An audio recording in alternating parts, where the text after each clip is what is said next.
Okay, so here we are on this day and we are discussing the future of mankind, what is to come, and why an equal money system is certain and cannot be stopped, and that its foundations will be in place within the next 10 years and will be the system of support in the world in 20 years' time. It is simplistic. Those that is listening to this interview, you are the elite of the world. You are the minority. And you have gained power and control over others through a system of money, utilizing the illusion of free choice under the banner of democracy. The principle of democracy as it exists is the principle of one vote for one man. The way that has been utilized to control is to give people hope.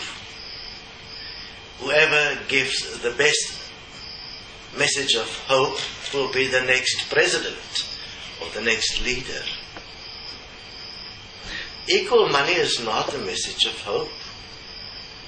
It's a message of fact. What do you think the masses is going to vote for? Worldwide.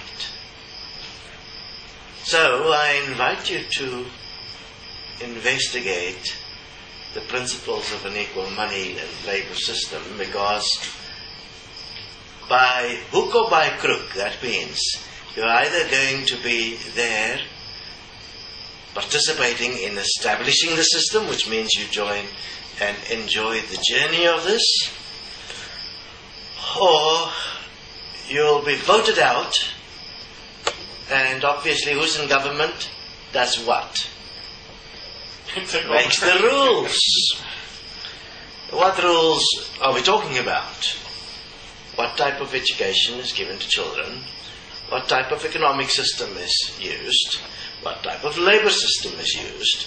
What type of governance is used? What is the morality of the group? What is the ways the group will apply in keeping good, stable social structures? And obviously with the principle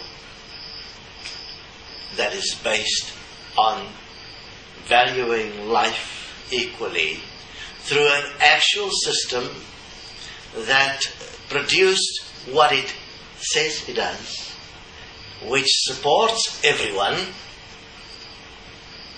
is best for all, and obviously those that currently is disempowered will see it so. Those that's got more than their fair share obviously will not. I mean, you got more than your fair share, that's unfair, that will thus be corrected. And again, you'll be the minority, and your vote under democracy goes according to what the majority decides. This is inevitable to happen,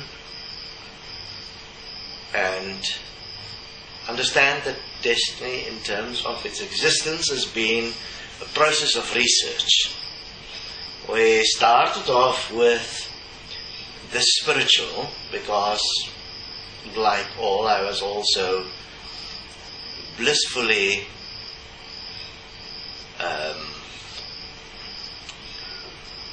meditating myself into an extreme level of fuckness until I started looking at the reality of this blissful existence and noticing a curious thing.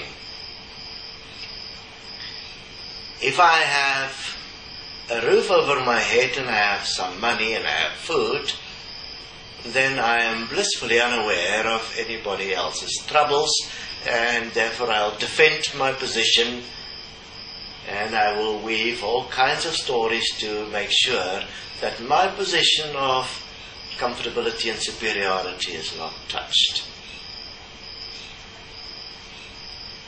But what I then noticed is if I then do not have these things,